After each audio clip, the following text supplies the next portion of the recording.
글로벌 외신센터입니다. 말씀 주신 세 가지 내용들 위주로 체크해 보겠습니다. 어려운 시장 속인데 외신에서는 어떤 힌트를 얻어볼 수 있을지 보시죠. 네, 김민아 캐스터와 함께합니다. 어서 오세요. 안녕하세요. 네, 아무래도 첫 번째 소식은 인플레이션이 될 것 같아요. 계속 시장을 짓누르는 키워드가 바로 인플레이션인데 네. 이쪽에서는 또 이제 연준 쪽에서 인플레이션이 이렇게 싸우는 동안 실업률이 높아질 것이다라는 분석을 내놨더라고요. 네, 그렇습니다. 이 실업률에 대한 전망에 대한 발언까지 함께 살펴보겠습니다.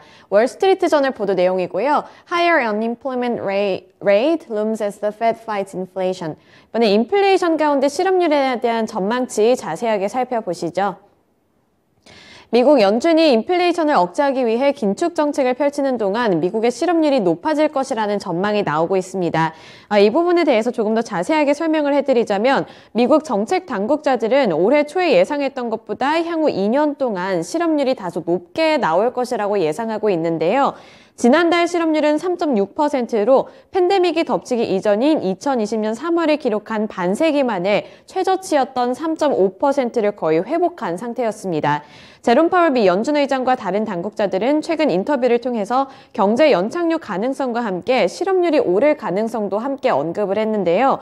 존 윌리엄스 뉴욕 연은 총재는 지난 5월 10일 인터뷰를 통해서 연준이 금리를 인상하면서 실업률이 다소 올라갈 수 있을 것이라고 봤습니다. 하지만 여기서 그나마 긍정적이었던 부분은 미국 경제가 연착륙에 달성하는 것 또한 가능할 것이라고 봤다는 부분이었는데요. 연착륙을 달성하기 위한 길이 있다고 생각한다면서 한동안 추세를 밑도는 성장을 볼 수 있으며 실업률은 다소 올라갈 수 있지만 그렇게 크지는 않을 것이라는 발언을 함께 내놨습니다. 이 연착륙을 실업률 3.5%로 정의하지는 않을 것이지만 인플레이션이 낮아지고 또 건전한 고용시장을 유지하는 것으로 정의하고 싶다고 말을 했고요. 또 파월 의장 역시 지난 5월 달에 실업률이 약간 올라가더라도 여전히 노동시장은 강력할 것이라며 연착륙으로 향하는 길로 우리는 빠질 것이다 이렇게 발언을 내놓은 바 있습니다. 따라서 인플레이션이 치솟고 있는 가운데 이 고용시장에 대한 실업률은 다소 높아질 수 있지만 그 부분이 심각한 결과를 초래하지는 않을 것이며 연착륙이 가능하다는 이런 긍정적인 부분까지 함께 짚어줬다는 점에서 의미를 찾을 수 있었습니다. 네, 결국에는 FOMC로 눈이 좀 쏠리고 있고 이 금리 인상 향방이 어떻게 될지가 상당히 중요하잖아요. 네. 또 어느 정도의 금리 인상을 할지 이것까지도 좀 필요할 것 같은데 외신에서는 어떻게 봤나요? 네, 아무래도 이번에 인플레이션이 계속 치솟고 있고 또 상황이 그렇게 좋지는 않다 보니까 금리 인상은 계속해서 진행될 것으로 보고 있는데요. 빅스텝에 대한 가능성도 다시 한번 시사됐습니다. 바로 기사 내용 보겠습니다. 미국 연준은 14일에서 15일에 열리는 6월 FOMC에서 50bp 금리 인상을 할 것으로 예상하고 있습니다. 이와 함께 연준이 경제 전망을 통해서 5월에 전년 대비 8.6% 수준까지 높아진 이 인플레이션을 낮추기 위해 추가적인 금리 인상을 시사할 수 있다는 의견까지 제기가 됐는데요. 금리 점도표의 올해 말 금리 전망치 중간값이 2.5%에서 2.75%로 올라가고 또 성장률은 아래쪽으로 조정되는 가운데 물가는 위쪽으로 상향 수정될 수 있다는 예상 때문에 이러한 결과가 나왔습니다. 네, 그렇군요. 이 연준의 스탠스가 어떻게 될지는 이제 FOMC 6월 FOMC가 열릴 때 좀 함께 지켜보시면 되겠습니다. 다음 소식으로 넘어가 볼게요. 네, 모건 스탠리 CEO 측에서 미국이 경기 침체에 빠질 가능성을 절반 정도라고 예측을 했더라고요. 네. 투자은행의 멘트가 나왔는데 좀 소개해 주시죠. 네, 로이터 통신 보도 내용입니다. Morgan Stanley CEO sees 50% chance of US recession. 이번에 모건 스탠리 CEO뿐만 아니라 여러 경제 전문가들이 이 전망치에 대해서 의견이 분분합니다. 오늘은 모건 스탠리 CEO 측의 발언 살펴보겠습니다. 제임스 고먼 모건 스탠리 CEO가 미국의 경기 침체에 빠질 가능성이 50%라고 전망했습니다. 모건 스탠리 CEO는 우리가 경기 침체에 빠지는 것이 분명 가능하다며 지금은 50대 50 가능성이 있다고 말했습니다. 이 고먼 CEO는 이전에 예상했던 30% 가능성에서 더 커진 것이라면서 다만 우리는 현 단계에서는 심하거나 긴 침체에 빠지지는 않을 것이라고 말했습니다. 고먼은 연준이 인플레이션을 낮출 수 있을 것으로 자신하면서 연준이 결국에는 인플레이션을 잡아낼 것이라는 자신감을 내비추기도 했는데요.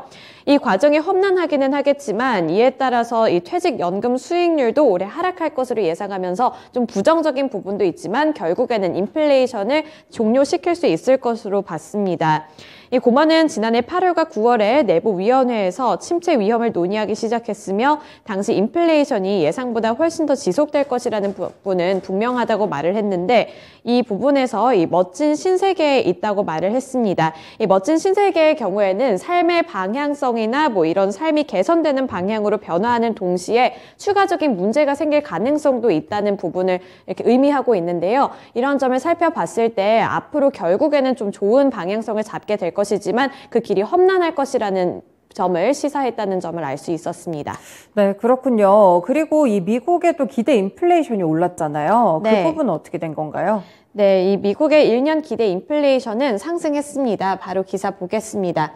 한편 미국 소비자들이 예상하는 1년 후의 단기 기대 인플레이션이 높아졌습니다. 13일 연은에 따르면 1,300명을 대상으로 한 온라인 조사에서 미국 가계는 1년 후의 인플레이션이 6.6%로 높아질 것으로 예상했다는데요.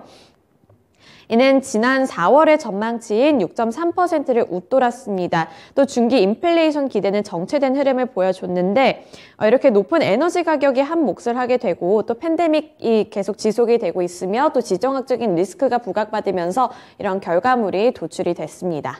네, 그렇군요. 기대 인플레이션 그리고 경기 침체에 대한 가능성 투자은행의 멘트들까지 함께 체크해봤습니다. 네, 마지막으로 개별 실적 얘기가 있는 것 같아요. 이렇게 정말 분위기가 안 좋은 속에서도 올랐던 종목이 있더라고요. 어떤 네. 이유인지 소개해주세요. 네, CNBC 보도 내용입니다. Oracle shares rise on better than expected earnings report. 이번에 오라클 실적이 발표된 이후에 주가도 급등했는데요. 기사 내용 보겠습니다. 데이터베이스 소프트웨어 회사인 오라클의 주가가 실적 발표 이후 9%까지 치솟았습니다. 수익은 주당 1.54달러이며 분석가들의 예상치는 1.37달러였고요. 매출은 118억 4천만 달러를 기록했는데 분석가들의 예상치는 116억 6천만 달러였다고 합니다. 이번에 이렇게 오라클의 실적이 예상치보다 높게 나오면서 주가도 긍정적인 영향을 받았는데요. 아마존 웹 서비스와 마이크로소프트 애저와 경쟁하는 이 회사의 클라우드 인프라 사업 성장에 힘을 입어서 매출이 큰 폭으로 증가를 했다고 합니다. 이 매출 같은 경우 전년 동기 대비 5% 증가했다고 하고요. 또 오라클은 유닛 매출이 36% 증가하면서 총 클라우드 매출이 19% 증가한 29억 달러를 달성했다고 전해왔습니다. 이번에 이 회사는 기존 고객을 클라우드 제품으로 끌어들일 뿐만 아니라 새로운 고객을 유치할 수 있는 능력을 자랑해 왔는데 이러한 부분들이 긍정적인 영향을 끼치게 되면서 실적도 좋게 나왔고요. 이런 좋은 실적 덕분에 주가도 이런 좀 안 좋은 시장 환경 속에서 급등했습니다. 네, 장중에는 주가가 좀 흐름이 좋지 못하면서 4%가량 하락으로 마감됐는데 지금 시간외에서 굉장히 급등을 하고 있거든요. 거의 두 자릿수대 상승세가 나오고 있다는 점이 여기 오늘 소개해드린 실적에서 이유를 찾아볼 수 있었습니다. 네, 이렇게 세 가지 소식들 체크해봤습니다. 고생하셨습니다. 지금까지 글로벌 외신센터였습니다.